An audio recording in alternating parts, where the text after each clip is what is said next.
जवळचे मित्र आहेत भले अजून नाता काय असेल ते मला माहित नाही, पण दोघे जण डोलखामच्या बाजारामध्ये गेले. आता हिरामन शेटने काय केला, एक पिंजरा घेतला आपला, पोपट विकायला आला, पोपट त्या पिंजऱ्यामध्ये टाकला, पोपट विकत घेतला. तेव्हा रवी पष्टे कुठेतरी बाजूला गेला होता. ऐका, रवी पष्टे त्या हिरामन शेटला बोलतो, पोपट कुठे घेतला, बोलतो खालच्या आलेला तिकडे बाजार त्या डोलखामच्या. रवी पष्टे मग पिंजरा घेतला, पण बाजारात पोपट संपलं होतं, पोपट काही भेटला नाही. मग एक आदिवासीच्या मुलांनी एक कावळ्याचा पिलू धरला होता. आता याने रवी पष्टेला वाटलं आपण आता त्याने पोपट घेतला, मग आपण कावळ्याचा पिलू पिंजरा कायला फुकट जाऊन द्यायला.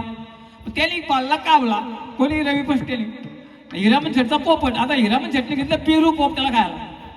आता त्याने घेतलं पेरू, कोणी रवी पष्टेने. घरी आल्यानंतर हिरामन शेटचा पोपट पेरू खायला लागला, पण रवी पष्टेने बॉम्ब झाली ना. कळला? आता पुढचा अपंगातून तुम्ही ऐका.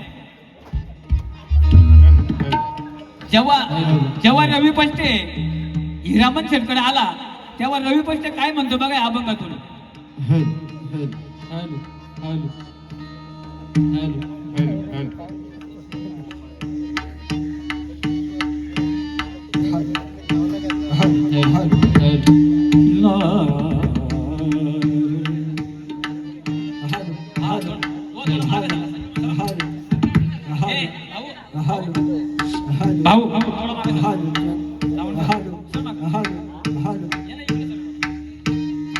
आता रवी पष्टे काय सांगतोय ते बघा. तुकाराम महाराजांचा अभंग आहे. हाऊसीने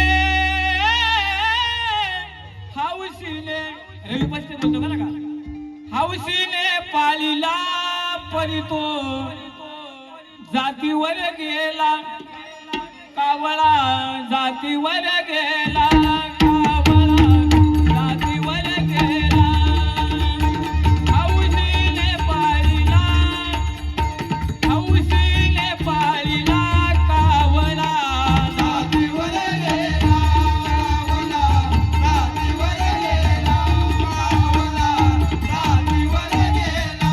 हो हौसीने पाळीला कावळा, हौसीने पाळीला परितो जातीवर गेला कावळा, जातीवर गेला कावळा, जातीवर गेला.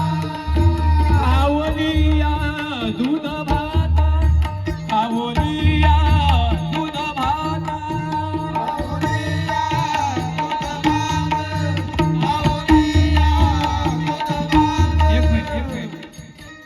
रवी पष्टेने काय केला, दुधाची वाटी भरली, भात त्याचा मिक्सर केला आणि त्या कावळ्याला दिला. पण कावळ्याला ती हड्डी काय सवय लागलेली ती ललिया खुरस, म्हणजे बोल नका वाटून ते बोल नाही बोलत, मी कावळ्याची गोष्ट सांगतो. तुम्हाला वाटेल बोला बोलला ललित का तो, असं नाही. कावलिया